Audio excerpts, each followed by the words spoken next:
বাংলাদেশ জামায়াতে ইসলামী শেরপুর সদর উপজেলা ও শহর শাখার উদ্যোগে বিশিষ্ট ব্যক্তিবর্গ ও রাজনৈতিক নেতৃবৃন্দের সম্মানে সোমবার শেরপুর শহরের জিকে পাইলট উচ্চ বিদ্যালয় মিলনায়তনে আলোচনা সভা ও ইফতার দোয়া মাহফিল অনুষ্ঠিত হয়েছে। আলোচনা সভায় জামায়াতে ইসলামী শেরপুর জেলার আমির মাওলানা হাফিজুর রহমানের সভাপতিত্বে প্রধান অতিথি হিসেবে বক্তব্য রাখেন বাংলাদেশ কেন্দ্রীয় ইসলামী ছাত্র শিবিরের সাবেক সভাপতি হাফেজ রাশিদুল ইসলাম, সদর উপজেলা জামায়াতের আমির মাওলানা আতাউর রহমান, শেরপুর পৌর শহর জামায়াতের আমির মাওলানা নুরুল আমিন, মাওলানা আব্দুল আওয়াল, নায়েবে আমির মাওলানা নূরে আলম সিদ্দিকী সহ বিভিন্ন মিডিয়ায় কর্মরত প্রিন্ট ও ইলেকট্রনিক মিডিয়ার সাংবাদিকবৃন্দ উপস্থিত ছিলেন।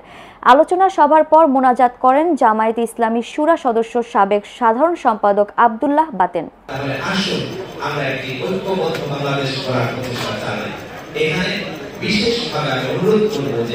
আমাদের দেশে বিচারহীনতা থেকে শুরু করে নানাবিধ সমস্যা, নানাবিধ অসুবিধাগুলো আমরা দেখতে পেয়েছি।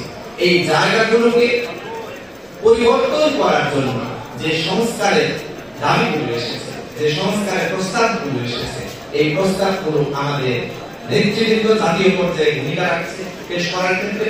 আমি শুধুমাত্র আমাদের এই মফস্বল পর্যায়ে, জেলা পর্যায়ে, উপজেলা পর্যায়ে, ইউনিয়ন পর্যায়ে নেতৃবৃন্দদের উদ্দেশ্যে, সিনিয়র সিটিজেনদের উদ্দেশ্যে বলবো, আসুন আমরা জাতিকে সচেতন করি। জাতি ধর্ম নির্বিশেষে রাসূলের যুগে খোলাফায়ে রাশিদার যুগে যেমন শান্তির পরিবেশ সমাজে সৃষ্টি হয়েছিল, জামাত ইসলামের এই প্রচেষ্টা আমরা যদি বিভিন্ন রাজনৈতিক দলসমূহ, বিভিন্ন শ্রেণী পেশার গুরুত্বপূর্ণ ব্যক্তিবর্গ একসাথে সমন্বিত উদ্যোগ নিতে পারি, তাহলে আমরা সেই খোলাফায়ে রাশিদার সিলসিলা বা এখানে ধারাবাহিকতা এই জমিনে, বিশেষ করে বাংলাদেশে আমরা পুনঃপ্রবর্তন করতে পারবো ইনশাআল্লাহ।